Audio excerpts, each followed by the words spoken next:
Cristiano Internacional, un lugar donde creemos en nuevos comienzos. Yo empecé a platicar diferentes temas, siempre con el tema central que yo traigo en mi corazón en este retiro, y creo que durante toda mi vida, y así lo seguiré haciendo, es el reino. Ya le dije por qué. Creo que el tema principal es el reino. No es una religión, no es una denominación, es el reino. Cuando logramos entender el trabajo en el reino, o vamos creciendo en nuestro conocimiento en el trabajo en el reino, incluso dejamos de trabajar para otros reinos. ¿Cómo así?, dirá usted, ¿eh? Definitivamente el primer reino del que nos sacan a nosotros es del reino de las tinieblas. Lo dice la Biblia con mucha claridad, que nos sacó el reino de las tinieblas y nos trajo al reino, el reino de su luz admirable. Ok, eso está muy definido, pero yo creo que conforme nosotros vamos creciendo y evolucionando, nos damos cuenta que hay otros reinos. Hay otros reinos que se ponen dentro del reino. Yo a veces les llamo reinitos, ¿verdad? Y cuando uno va creciendo, se va dando cuenta que uno tiene que trabajar para el reino y no para los reinitos. Déjenme explicarle qué es lo que estoy tratando de decir con esto. El cuerpo de Cristo se ha fragmentado demasiado porque hombres, teorías, doctrinas, orgullos han formado denominaciones. Y voy a hablar no señalando a terceras personas, sino que me voy a meter ahí en la manifestación esa. Hemos formado denominaciones dentro del cuerpo de Cristo. Yo entiendo que todos tenemos un apellido, que deberíamos tener un apellido, pero a veces trabajamos para nuestro reino y no para el reino. Y yo creo que eso es no comprender la magnitud del reino. A veces dentro de, digamos, la misión que el Señor me ha puesto a coordinar en esta red ministerial tan hermosa, aún en esta red me doy cuenta que a veces algunos de nuestros pastores están fomentando su propio reino. Y digo yo, pero si eso no es así, no hemos entendido que es un solo reino y que todos trabajamos en pos de ese reino. Déjeme explicarlo con más especificidad esto que acabo de decir, digámoslo con ejemplos, porque a mí me gusta hablar con ejemplos. A veces llego a predicar a algún lugar, me invitan, digamos que me invita aquí hermano Edwin a Nueva York. No me estoy autoinvitando, acabo de estar con él y es una bendición. Pero, ok, me invita hermano Edwin, hermano Sergio, ven, vamos a abordar un retiro en donde se van a hablar de los 5 ministerios. Entonces yo le digo, amén, voy. Cuando voy de viaje me doy cuenta que hay otros pastores que en simultáneo hacen su propia actividad. Algunos conocidos, algunos amigos y algunos enemigos. Y lo hacen con el propósito, algunos, de que no vayan a la actividad del hermano. Les brotó, ay, aquel va a tener una actividad, hagamos otra para que no se nos vayan las ovejas allá. Y entonces creo yo que esa motivación deja ver que está haciendo su propio reino. Más o menos como Adonías. Adonías le pagaba 50 hombres que corrieran delante de él para decir que él era el que iba a sustituir al rey. Estamos hablando de rey, estamos hablando de reino. Y usted sabe lo que le pasó. Entonces, yo creo que lo que primero tenemos que entender y ir en pos de eso es que este es solo un reino. Y es el reino de Dios y su justicia. Y debemos de ir en pos de Él y buscar en pos de Él. Y eso nos va a meter en problemas a veces, pero nos va a responsabilizar delante del Señor y delante de nuestros hermanos para hacer todo por el reino. A veces vamos a tener que declinar algunos sentimientos nuestros para poder ir en pos de lo que Dios quiere. O sea, lo que estoy diciendo es, en el reino no hay estrellas rutilantes que vayan a brillar más que la estrella principal, que es el sol de justicia, cuyo nombre es el Señor Jesucristo. Amén. Ahora bien, para todo esto tenemos que participar en la escuela que les decía ayer. Y yo me quedé en ese último versículo en donde dice que llevad mi yugo para entrar a la escuela. Llevad mi yugo para entrar a la escuela. Y entonces eso como que nos une.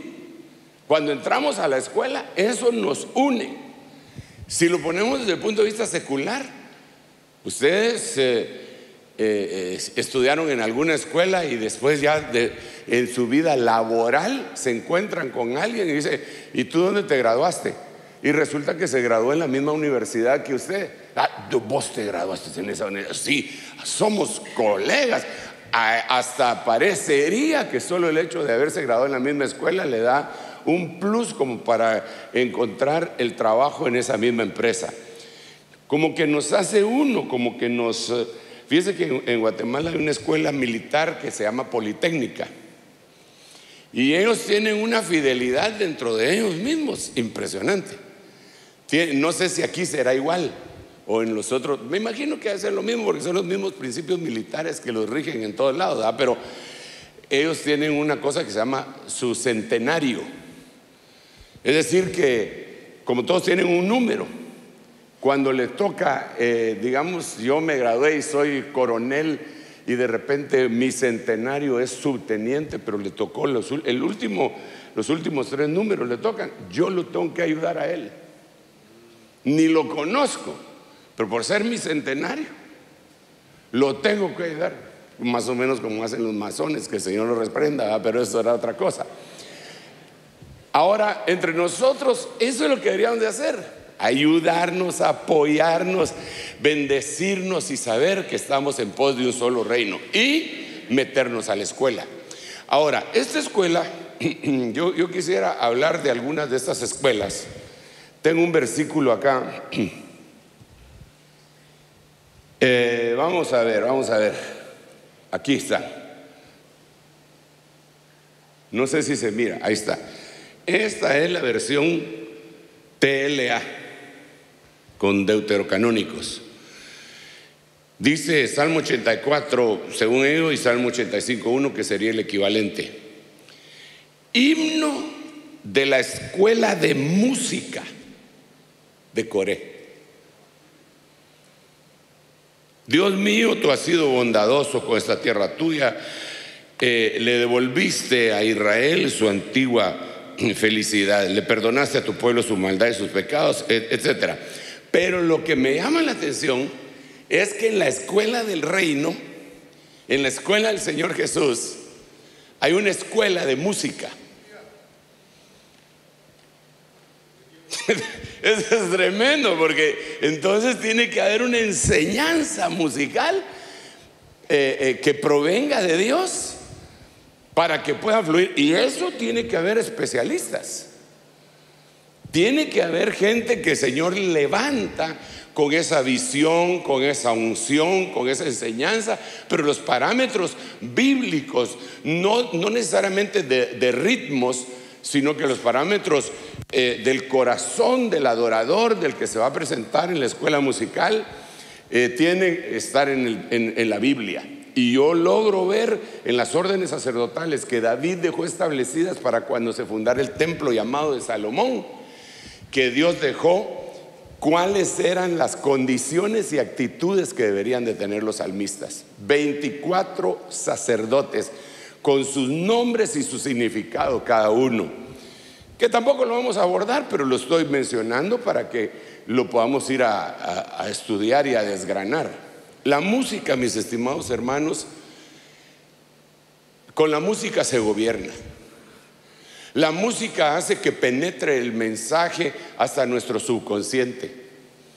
Yo le decía a los hermanos que cuando todavía no teníamos los celulares y todo eso, y yo viajaba, digamos, a los Estados Unidos, había un número con el que yo podía llamar a cobrar a mi oficina. Y no se me ha olvidado. Pero eso hace tal vez unos 30 años. Pero no se me ha olvidado porque me lo enseñaron con música. Era 2, 24, 24, 27. Se me quedó. O sea que la música como que empujó el número y no se me olvidó. 2, 24, 24, 27. Dicen que las personas que tienen esa enfermedad del alemán, Alzheimer, dicen que se les olvida todo, pero cuando les ponen música se recuerdan.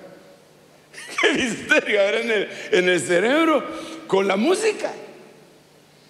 La música prevalece, se impone en todo lugar. Yo por eso cuando estoy viendo una película y no me quiero involucrar en la película, solo quiero tener una referencia, le pongo mute. Y entonces puedo ver una película de miedo, de tensión, de suspenso, de lo que usted cree, y estoy tranquilo. Pero si le quito el mute, empieza.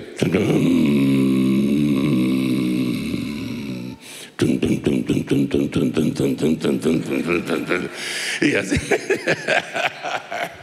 Y de repente aparece un tiburón.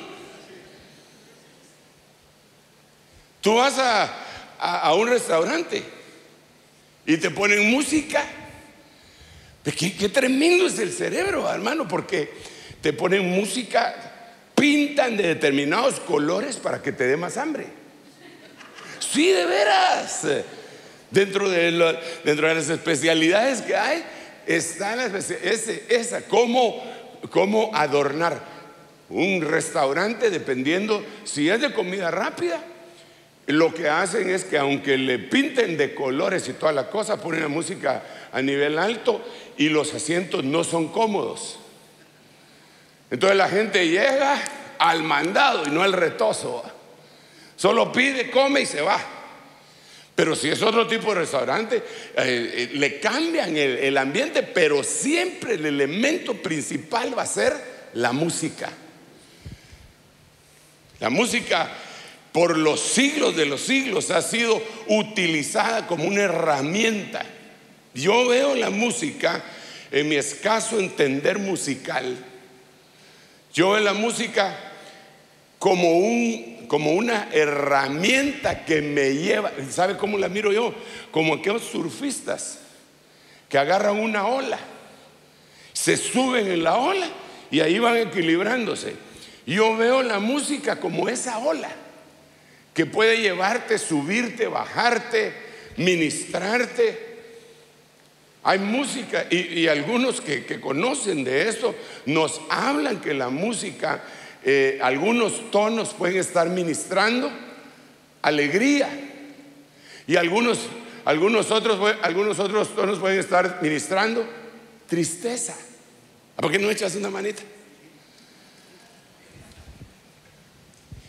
Que son tonos, aunque la música esté bonita, y yo como no soy experto en eso, pero que hay varios, ¿verdad? Aquí dentro de ellos está Jorge, está hermano Billy y está de saber cuántos más.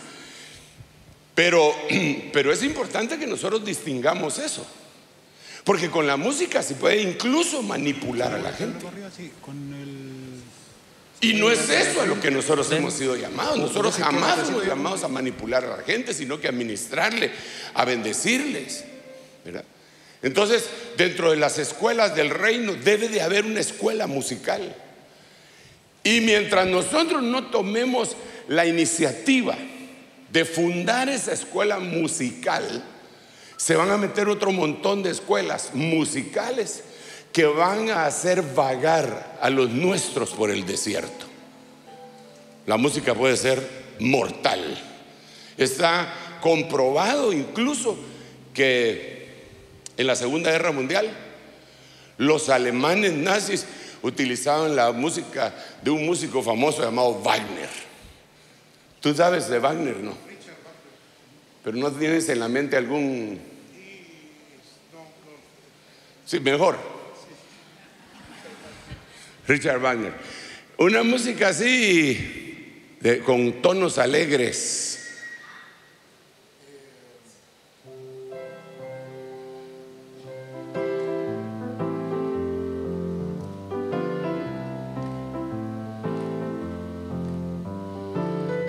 Me parece conocido esa música.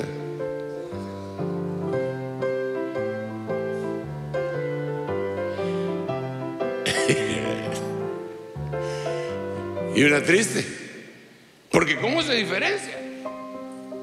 Porque no la diferencia el alma inmediatamente los tonos. Pero, según tengo entendido, hay algunas notas que llevan el alma hacia abajo y hay otras que la elevan.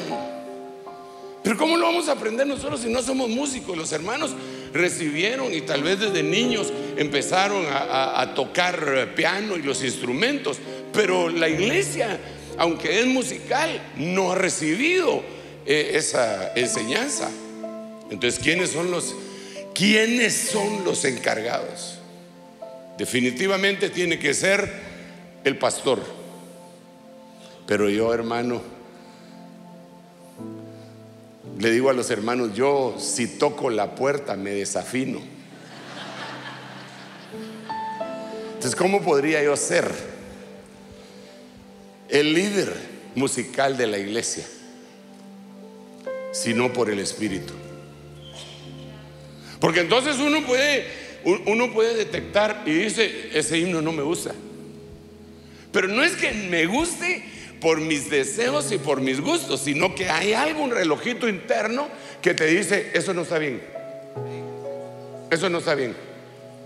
Dice en la Biblia que David alababa a Dios por mano de Asaf.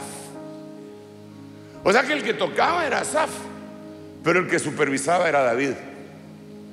Y estaba pendiente. No, esa música no me gusta. Pero a veces en la iglesia se ha dejado la libertad musical a los jóvenes porque de ellos proviene. Según el libro de Lamentaciones dice que los jóvenes para ellos son la música y las danzas, y para los viejos el juzgar cosas a las puertas. Y los niños, de la boca de los niños y de los que maman fundaste la alabanza, fundaste la fortaleza para hacer avergonzar al enemigo. Entonces debería haber una escuela musical. Nosotros deberíamos de tener una escuela, y digamos salmistas, ministros que saben de música.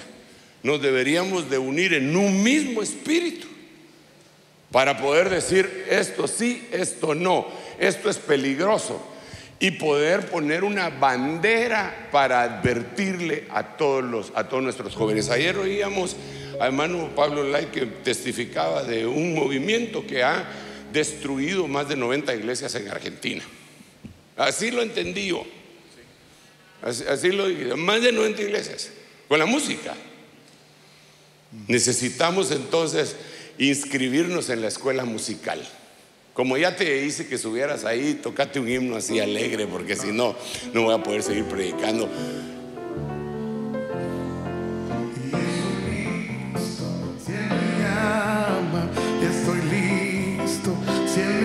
Mira, explícame algo junto con los hermanos. ¿Cuál es la diferencia? Porque oí en alguna oportunidad que eran los bajos, no, las menores ministraban tristeza y las mayores ministraban alegría. ¿A qué se refiere con eso? Hay escalas y acordes. Ejemplo, este es un acorde mayor. Solo siente lo que es eso. Y este es un acorde menor. Inmediatamente se siente una gran diferencia. No es que no se podrían usar unos u otros, sino la intención con la que se usa. Ejemplo, Beethoven hizo una pieza que se llama Claro de Luna. Lo hizo en una profunda depresión, y el solo escuchar se siente, empieza así.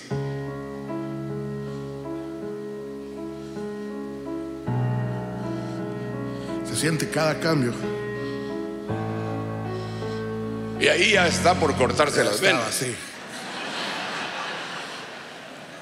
Pero es un tono menor, pero solo la asociación de acordes denota bastante tristeza.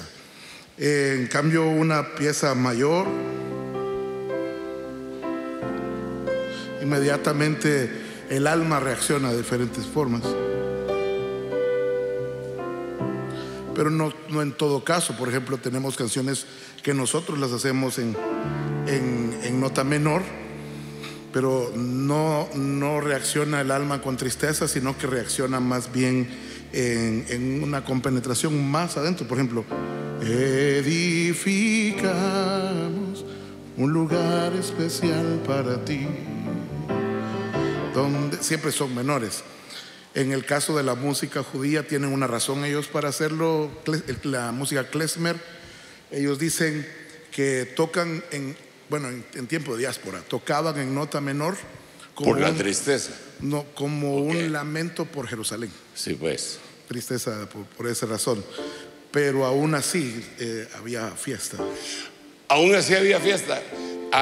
Yo oí en algún momento también que aquel himno Havana, ese es mayor, menor. Es que ellos tienen 3 escalas. Nosotros de esas 3 solo usamos una, la escala menor. Pero ellos tienen la Mishabera, Habaraba y la escala menor. En este caso es en una de esas escalas.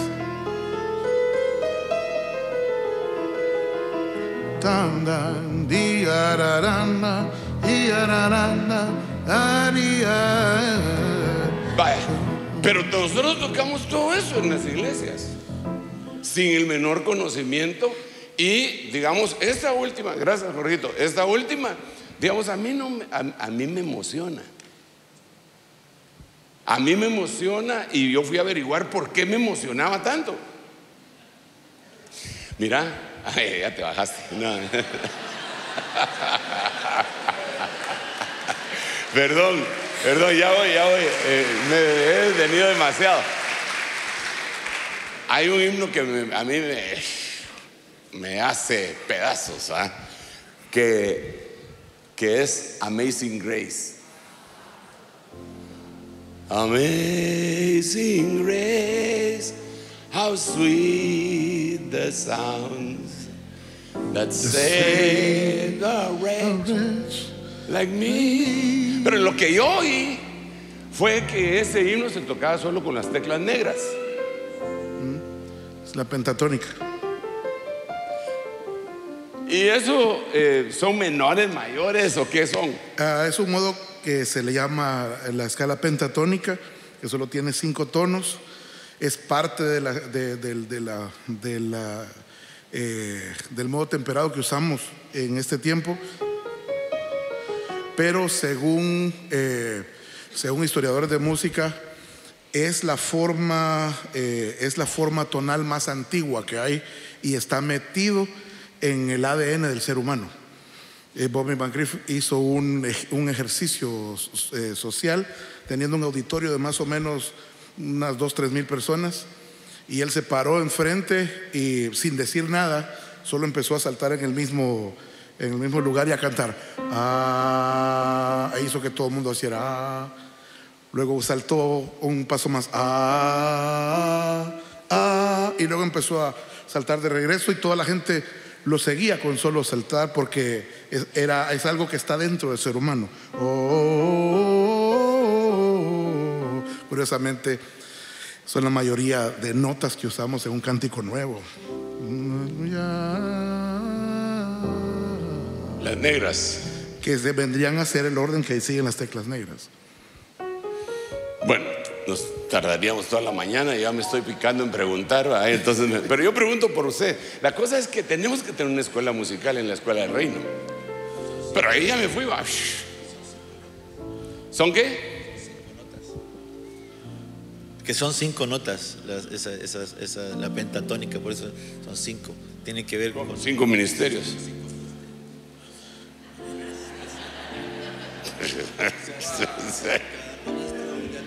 O sea que cada ministro debería saber tocar su nota.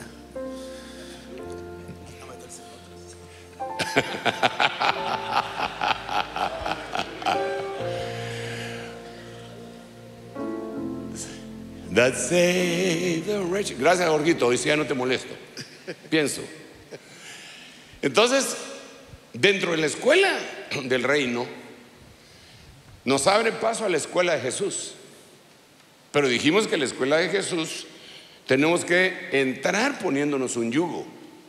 E inmediatamente llegamos y aprendemos. Yo no sé cuántos de ustedes sabían lo que nos acaba de decir Jorge y hermano Billy, pero la verdad es que creo que todos lo deberíamos de aprender, y que nuestros grupos musicales, por llamarles así, deberían de someterse a eso dentro de la iglesia y no a las tendencias de afuera. Es exactamente como en la casa. En la casa los hijos se les instruye lo básico, los principios, los valores y todo dentro de la casa, no necesariamente con los valores y principios de los de afuera. Porque si no, estamos trayendo cosas que van a dañar verdaderamente. Bueno, eso sería una de las escuelas. Y Dios es suficiente y poderoso para levantar músicos dentro de su congregación. No hay nadie más poderoso que Dios como para hacer eso. Yo lo he visto, lo he vivido.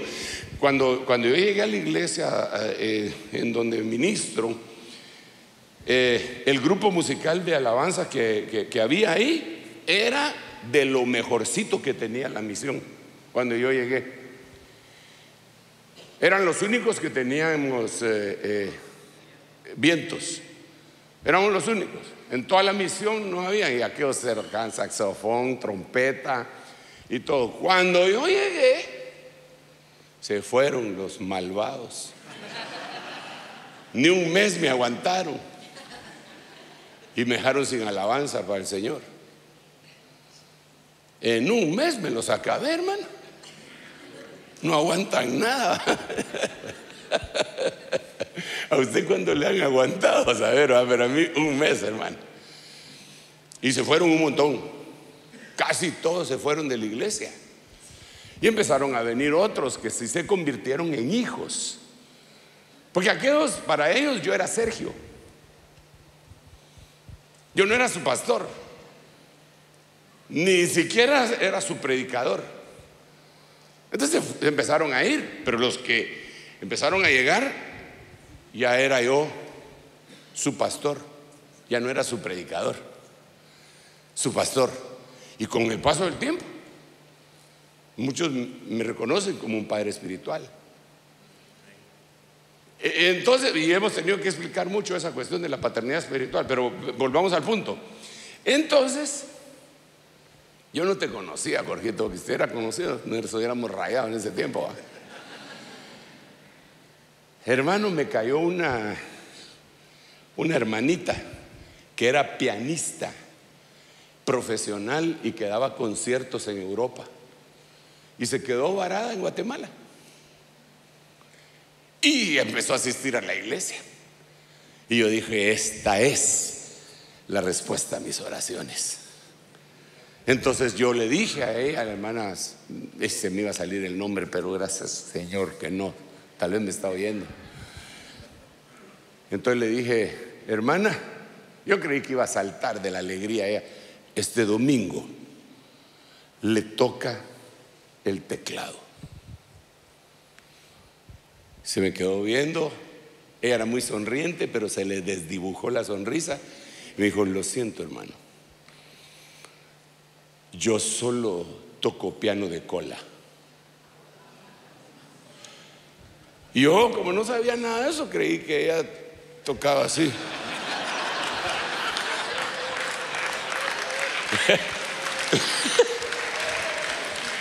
Pero entonces ya me explicaron, ¿ah?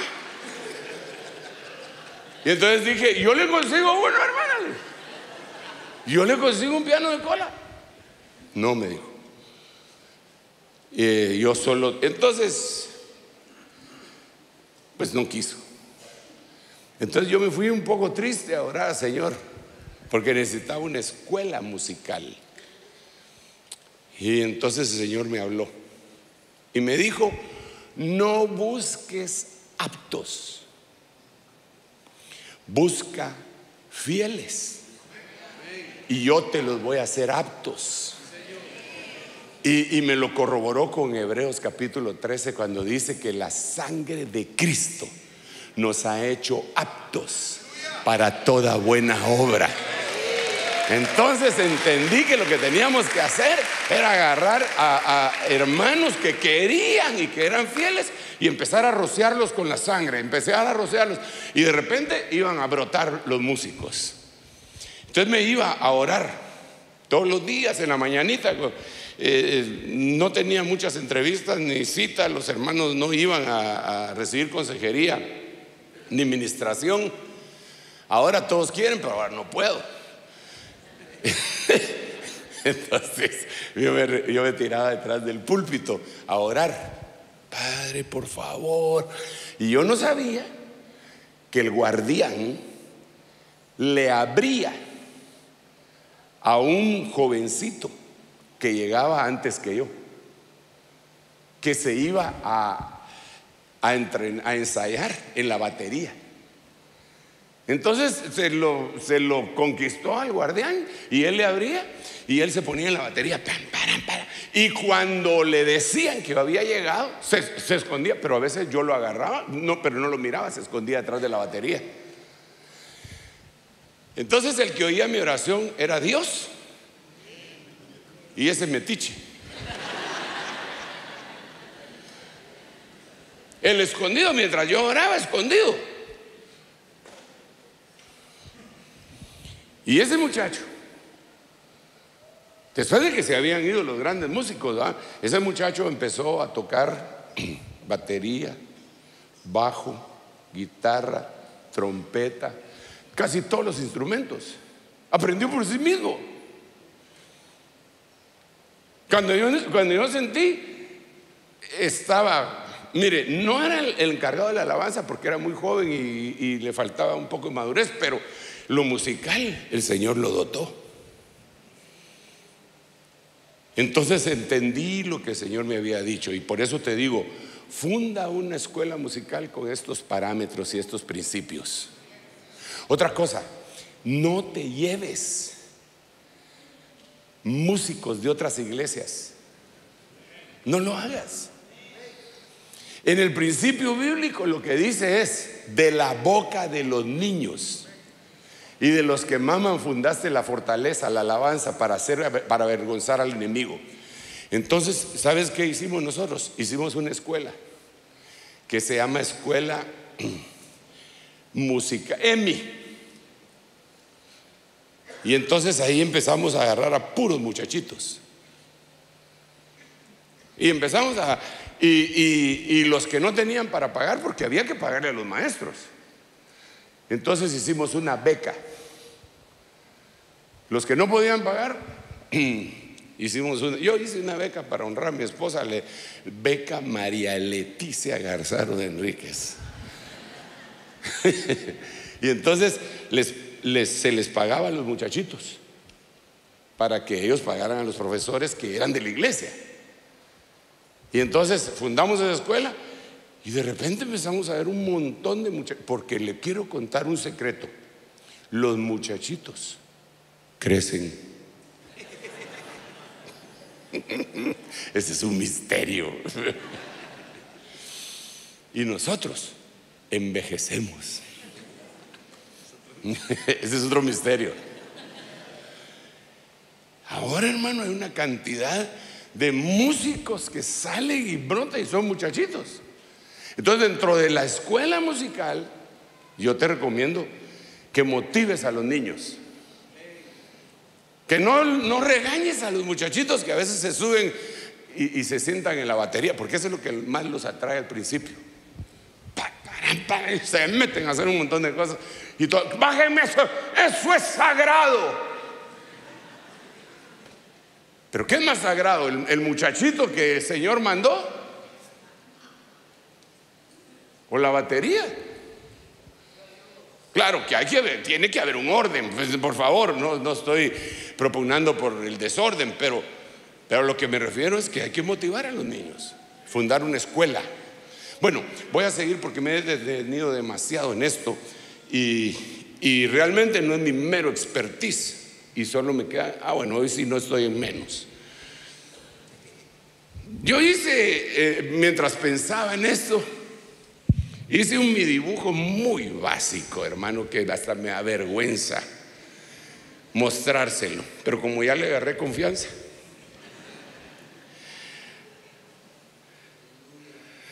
Dije yo, las escuelas, porque quería apartar una de otras para poderle explicar.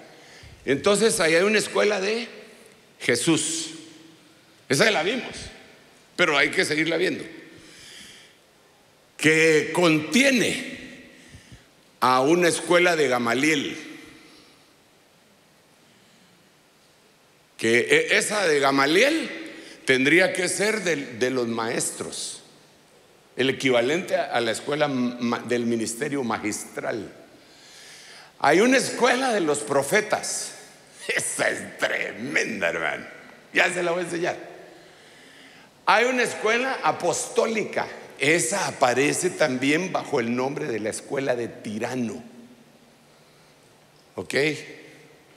Pero ahí no tiranos, déspotas, no, pero después le explico. Hay una escuela de música, vamos a ver, las filosóficas, los estoicos y los epicúreos, la rabínica, que no la puse ahí porque como le recuerdo, yo lo que quería era como graficar que hay varias escuelas y que nosotros tenemos que analizar en qué escuela estamos. ¿Saben cuál es el grave problema de la iglesia y del mundo occidental? Que hemos sido influenciados por la escuela filosófica de los griegos y de los romanos. Entonces a veces en la iglesia se enseña más filosofía griega que la filosofía verdadera. Filosofía es amor por la sabiduría. Déjenme explicarle esto que le estoy tratando de decir. ¿Quiénes eran los estoicos? Los estoicos eran una escuela filosófica que decía que el cuerpo no se le debe de dar ningún respiro ni ningún gusto, que se le debe de inhabilitar para cualquier deleite. Es una escuela de gente que se abstiene de todo. La escuela de los estoicos. Por el contrario, y con esa escuela se enfrentó el apóstol Pablo. Por el contrario está la escuela de los epicúreos. La corriente filosófica epicúrea lo que decía era todo lo contrario, que había que darle gusto al gusto. Y como diría Ricky Martin, que vivieran la vida loca.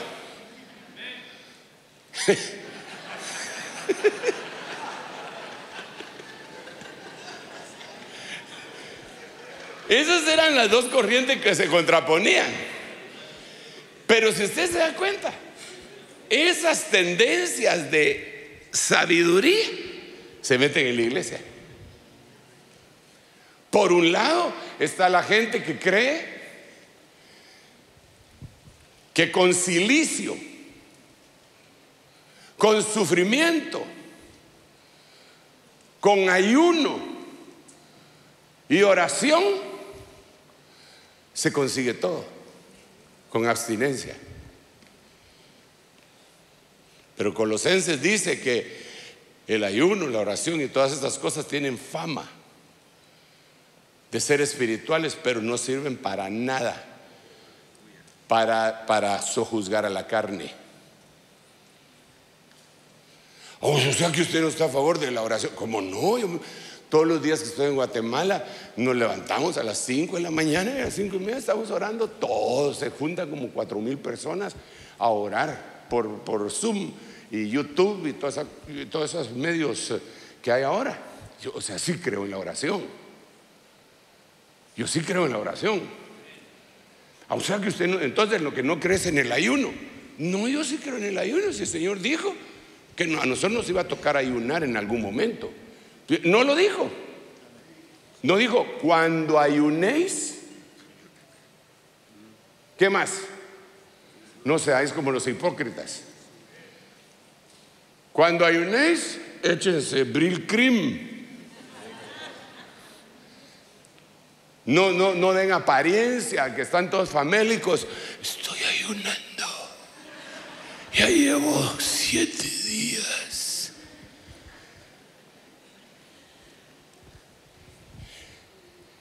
Y eso se mete en las iglesias. Y yo quiero decirle que yo estoy a favor de la oración y del ayuno, pero lo que no estoy a favor es de creer que de ahí provenga la bendición de Dios. Tiene su función, pero yo creo que donde proviene la bendición de Dios es de la fe y de la gracia. Déjenme contarle un ejemplo en donde aprendí más o menos esto. Tenía mi amigo, yo creo que todavía es mi amigo, porque tenía amigos que dejaron de ser amigos, pero bueno, así es la vida, ¿eh? Ese mi amigo me dijo, mira vos, todos los domingos nosotros estamos presentándonos en el culto en ayuno y en oración. Y mira, tenemos unas bendiciones extraordinarias. Probalo, me dijo. Ay, no, le dije, yo no aguanto un ayuno sin haber desayunado, le dije. No, le dije, yo no soy tal vez ya lo voy a decepcionar, pero yo no he podido hacer un ayuno de 7 días. Hermano, pero si G. Ávila se echó 41. 41 días de ayuno se echó. Y en el 41 por poco se muere. Él lo testificaba. Yo creo que los ayunos de Dios son como los de Elías, sobrenaturales. Usted no puede hacer un ayuno más de 7 días sin beber agua. Se le colapsan los riñones, se muere. Usted tiene que tomar por lo menos agua. Pero dice la Biblia que Elías, fíjese todo lo que hizo. No comió 40 días. No bebió 40 días. No durmió 40 días. Hizo ejercicio sin parar 40 días. Dígame, ¿qué Iron Man hace eso? Ninguno. ¿Por qué? Porque Dios lo alimentó con una torta del cielo y después él corrió durante todo eso. Yo sí creo en los ayunos, los sobrenaturales, es nuestro Señor Jesucristo. Pero el legalismo, que se parece mucho a los estoicos, el legalismo le impone a la gente: tienes que ayunar. ¿Cuántas horas ora? Allá a Guatemala llegó el hombre que era el pastor de la iglesia más grande del mundo. Sí lo conoce, ¿va? Ese que tenía 1 millón de ovejas, más o menos como usted y yo. 1 millón de ovejas, vos, Pablito. ¿Cómo hacía para atender a todo ese gentío? Los tenía que atender sábado y domingo. Era terrible. Y él llegó a Ayahuati. Entonces, ni modo, usted va a haber una conferencia del pastor que tiene 1 millón de personas. El pastor de la iglesia, ¿quién no quería ir? Solo yo no quería ir. Y no fui.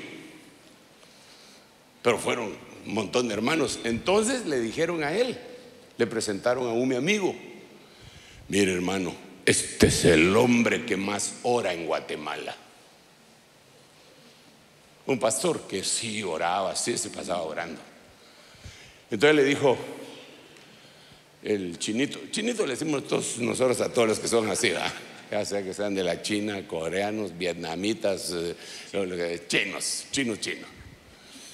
Para nosotros, pues, perdón si hay algún chino por aquí.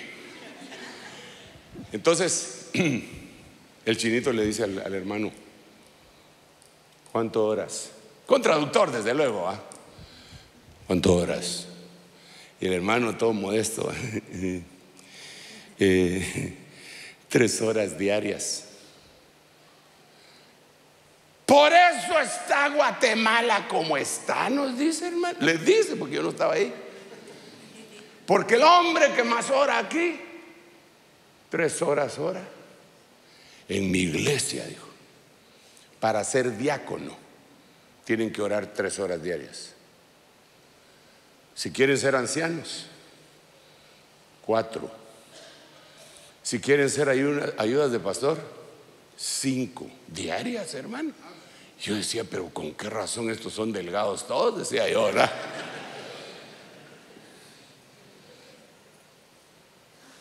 Bueno, yo no creo en eso. Es más, su propio presbiterio lo metió preso a él. O sea que ayunaban mucho, pero lo metieron al bote. Lo acusaron de malversación de fondos. Sus ancianos. ¿Y dónde quedó el ayuno? Para que el evangelio no fuera vituperado. No les importó. Entonces el ayuno en ellos no hizo lo que él decía que hacía.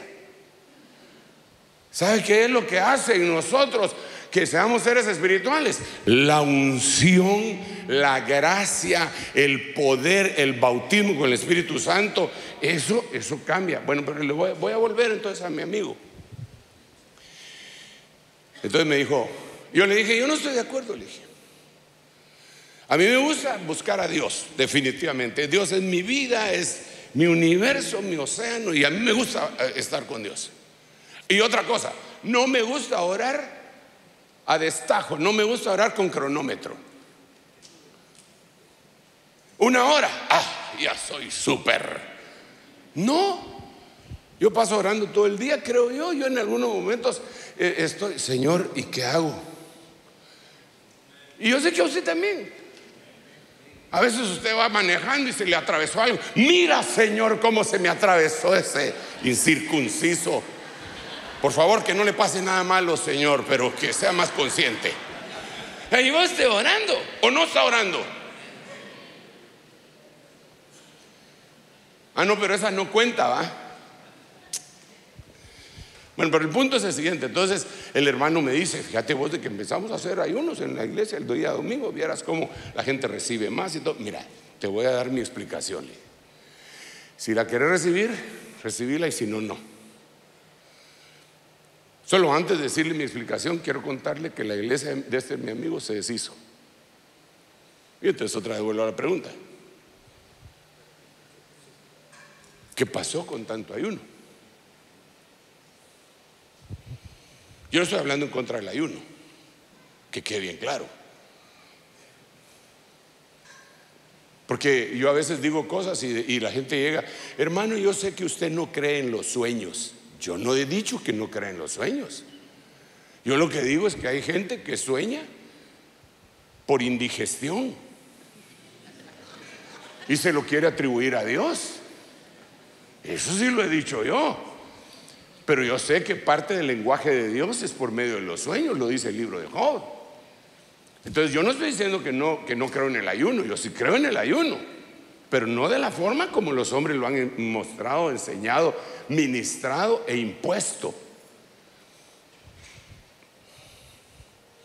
Si usted no supiera nada acerca de Jesús y nada acerca de Juan el Bautista, ¿quién diría usted que es más espiritual? Seamos sinceros, usted no conoce nada de Jesús ni nada de Juan el Bautista y empieza a leer el relato de lo que cada uno de ellos hacía. ¿Quién diría usted que es el más espiritual?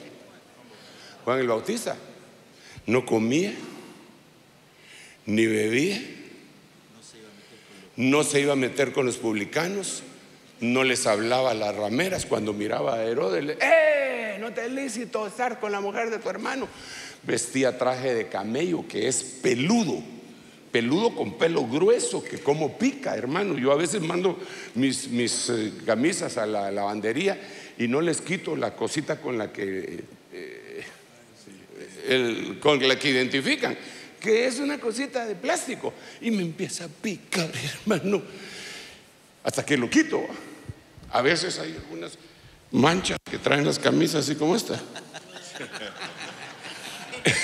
que en la parte de atrás como que no lo hicieron bien y me pican. ¿Sabe qué hago? Por si a alguno le pasa eso, agarro mi máquina de rasurar, volteo la camisa y le hago y se van todos esos, porque es un hilo como de plástico, y ya me la pongo, ya tranquilo. Y entonces digo yo, ¿y cómo haría Juan el Bautista? Pelo de camello. ¿Te imaginas cuando se quitaba esa cosa? Tenía colorada la piel. ¿Y Jesús? Se iba a meter con los publicanos, se dejaba tocar por los leprosos. Las mujeres que estaban en su ciclo tenían prohibido tocar a alguien o sentarse en algún lugar, tenían que declarar que ahí habían estado porque había una especie de inmundicia.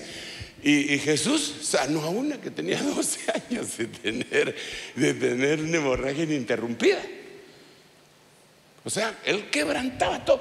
Los sábados caminaba, comían sin lavarse las manos. Y aquí entre nos dicen que era comilón y que bebía vino. ¿Quién de los dos era más santo? Dígame, por favor. Sin conocer la historia de Jesús y de Juan. Juan, hermano, que súper santo. Y Jesús, ya pongámosle el conocimiento. Y Jesús, yo no estoy invitando a que vivas la vida loca.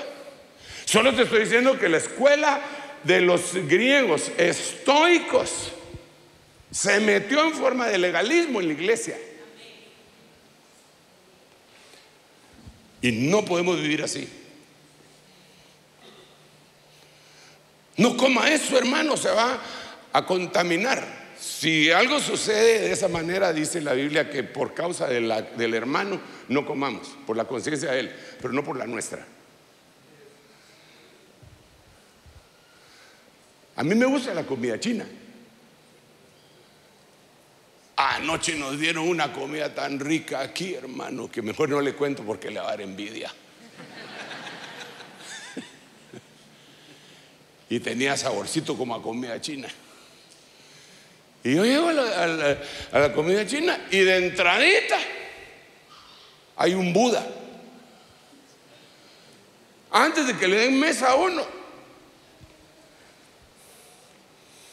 yo siempre digo, te reprendo, Buda panzón, trágame mi chomín.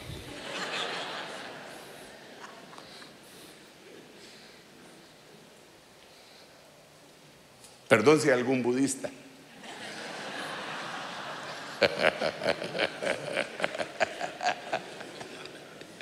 Ay, parecido lindo. Sí, primero contra los chinos, ya hay algo encerrado en el alma, ¿ves? Entonces, mis amados, no a la escuela griega de los estoicos dentro de la escuela del reino. No, no y no.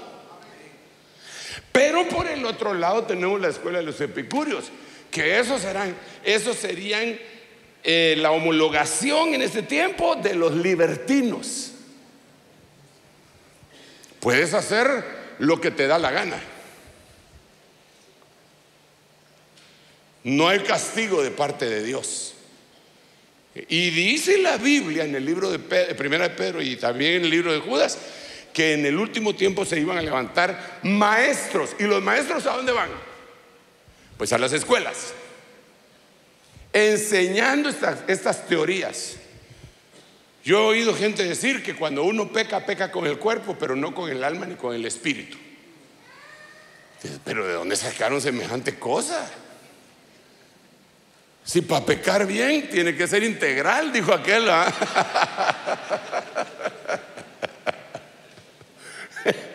¿Cómo se les ocurre que solo el cuerpo va a pecar? Y que el alma no está pecando. Si a veces el alma peca cuando el cuerpo no. ¿O no dijo eso el Señor? ¿Os fue dicho que no ibas a estar con la mujer de tu prójimo? Pero yo te digo, solo con desearla. Entonces se pecó en el alma, sin el cuerpo. Y Dios lo considera así. Entonces, ese equilibrio se debe de enseñar en la iglesia para que la escuela de los epicúreos ni de los estoicos hagan estragos. Ni libertinos ni legalistas.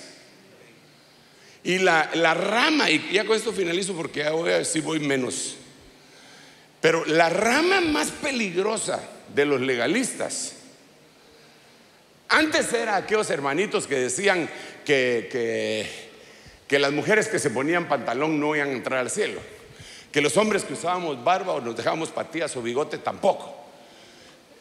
Esos eran los más legalistas, recalcitrantes de aquel tiempo. Ya se convirtieron, por cierto, un buen grupo.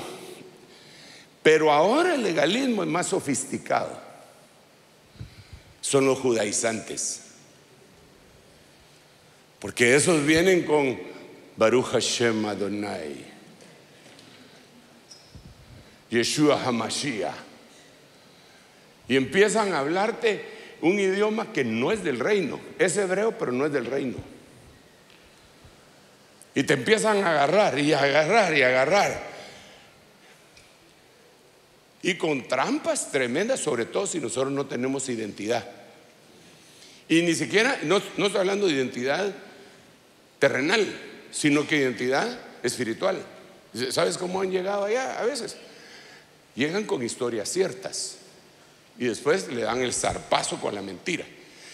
Entonces te dicen, usted sabe que las naves que salieron de España por cierto que acabamos de cumplir unos añitos, ¿verdad? El 12 de octubre de que Cristóbal Colón llegó a América, dicen, ¿verdad? El encuentro de dos mundos, le dicen acá. En Guatemala le dicen el Día de la Raza. Bueno, eso fue ¿qué? En 1492, ¿verdad? Se cambió, se decía igual acá, se cambió. Se cambió. Sí, porque se ofenden algunos, ¿verdad? No aguantan nada. Vale, entonces fíjate pues.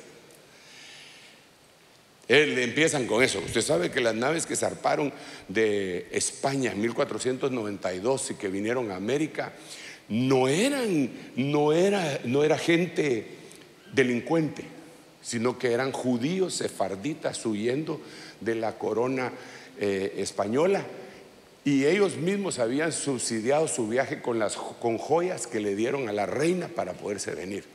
Así empieza. Y eso es una historia que tiene algo de realidad, y ahí está en un libro que escribió un hombre que se llama Shimon Weisenthal, que se llama Las Naves de la Esperanza.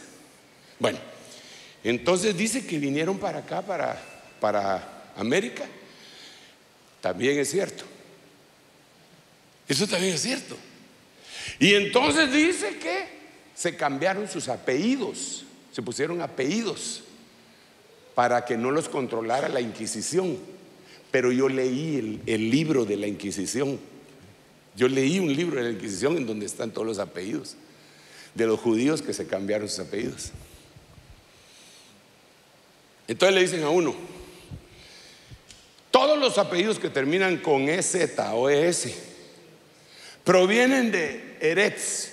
Eretz quiere decir tierra. Digamos Rodríguez, Godínez, González, Pérez, Enríquez, Sánchez. Entonces vienen de EZ. Martínez vienen de EZ. Por lo tanto son judíos. Y hay otros, dice, que no se pusieron EZ y son los más controlables, y que se cambiaron el apellido a cosas, nombres de animales y de lugares. Toledo, Ríos, Del Toro, Vaca, del Puente, de Las Flores. Entonces eran judíos y eso es cierto. Eso sí es cierto. Pero después viene el sablazo. Entonces tú eres un judío del Cid campeador.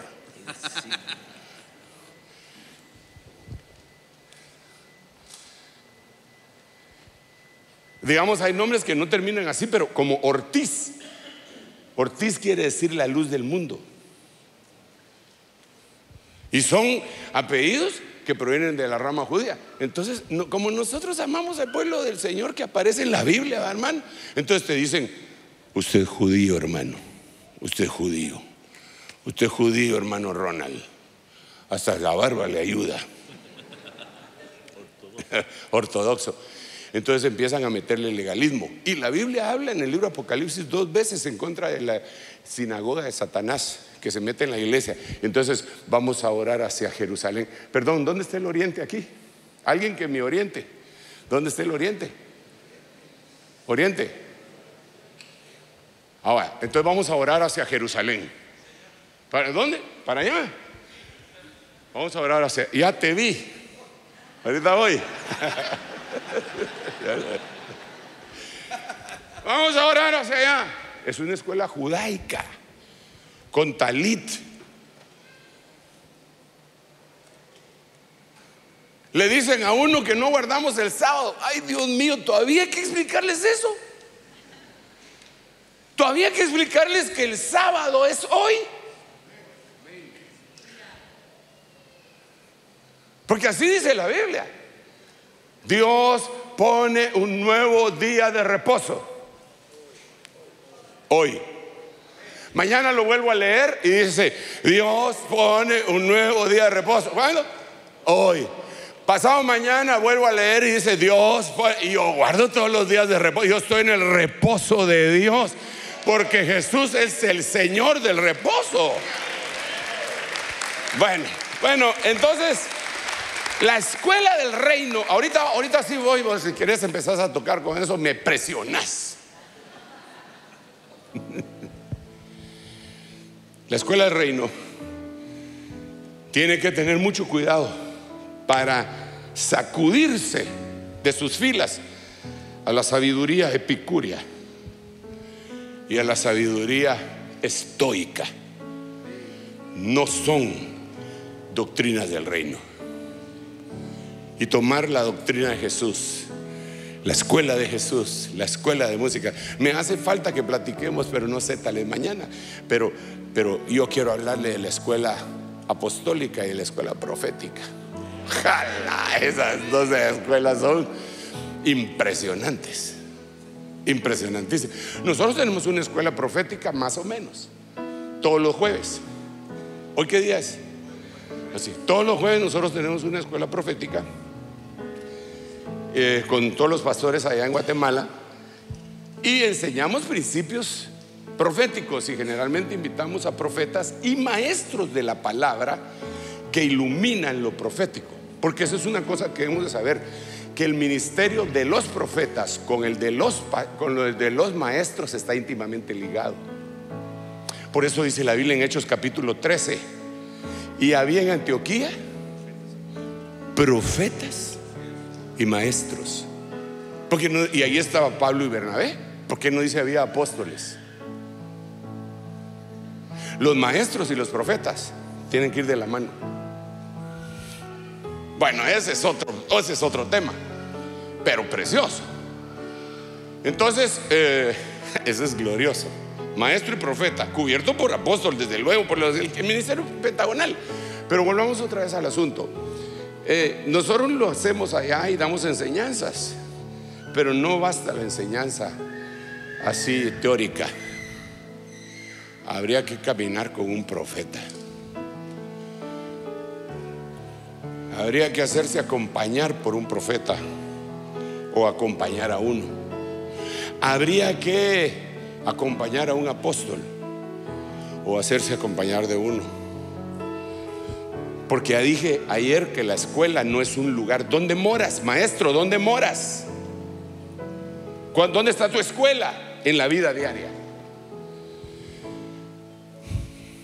Los ministerios les pasan cosas tremendas en el culto, pero si usted supiera lo que les pasa fuera del culto, es tremendo. Es más o menos a los maestros enseñan en el culto, pero en las sobremesas hay que tener grabadora, porque se echan unas cosas que, Dios mío, dice uno, pero eso no lo apunté, no tenía mi grabadora. Mi apóstol era apóstol, pero también era maestro. Y cuando estábamos en la sobremesa, habían hermanos que servían y le ponían la grabadora para oír la plática posteriormente y editarla, ¿va? Y nosotros nos poníamos a molestar, no entendíamos, ¿va? Había un hermano que solo dejaba su grabadora y la agarraban. ¿Qué estás tomando, maco? Cerveza Gallo, la mejor cerveza. Y le ponían anuncios los infelices, hermano. ¿Cuál es la pila? Rayovac es la pila. Y le ponían un montón de anuncios y acá tenía que después editar eso, para poder oír lo que el apóstol en su calidad de maestro nos estaba diciendo. Yo ya me arrepentí.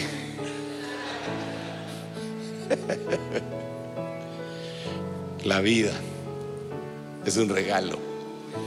La vida fuera de las cuatro paredes. La vida aquí dentro de la iglesia es hermosa, pero afuera es más, porque pones en práctica lo que aprendiste. Vive los milagros diarios. Padre, en el nombre de Jesús, permite que la escuela del reino penetre hasta nuestros huesos, para que nosotros podamos obtener la instrucción del reino y la cultura del reino, Señor. Perdónanos por tardarnos tanto en entender la bendición que tú has tenido siempre al alcance de nuestra mano, Señor, pero quizá por falta de conocimiento, de unción, de interés, de diligencia, no lo hemos alcanzado, pero ahora queremos alcanzarla. Ayúdanos a desembarazarnos de las cosas que nos impiden. Ayúdanos a que se quiten, que se difuminen, que se rompa el lazo del cazador. Que se rompa el lazo del cazador, Señor, para que tu iglesia en libertad pueda elevar sus alas y volar hacia el cenit como aquella águila con la cola manchada de sangre. En el nombre de Jesús te lo pido con todo mi corazón. Bendícenos, bendice a tus siervos, tus siervas. Úsalos poderosamente, Señor. Amén, amén y amén.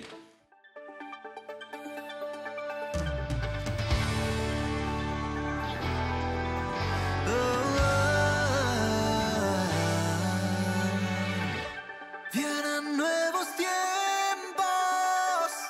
en donde tu luz guiará nuestro andar.